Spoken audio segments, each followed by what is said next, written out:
नमस्कार सांग माने जय जगन्नाथ।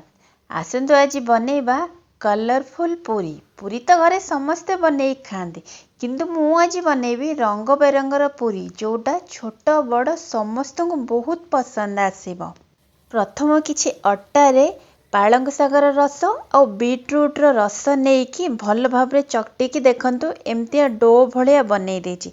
आपण जेते चकटिबे अट्टाटा आपणकर सेते फुलिबो। तापरे अट्टा को छोट छोट गोल करी एई शेप रो काटी देबे जेमती टिके आखी को बहुत सुंदर देखा जाउथिबो। एबे देखंतु मु पूरी को केते सुंदर सुंदर शेप दे बनै देछि। आपण माने जेमती 3D पिक्चर सब देखिथिबे मु पूरी गुडा पूरा सेही भली देखा जाउछि।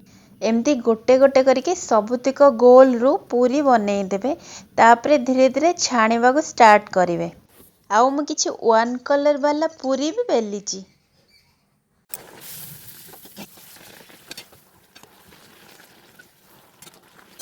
देखंतु पूरी गुडा केमती एते सुंदर गोल गोल हेकी फुलिछि।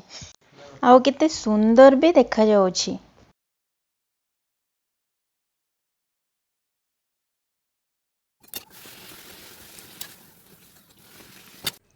और देखंतु एठी बनी गला सुंदर सुंदर कलरफुल पूरी। आपण माने चाहिला को टिफिन भी करि परिबे और लंच रे भी खाई परिबे। जदि आपण मन को वीडियो भल लागिला लाइक करिवे, शेयर करिवे और सब्सक्राइब करिवे।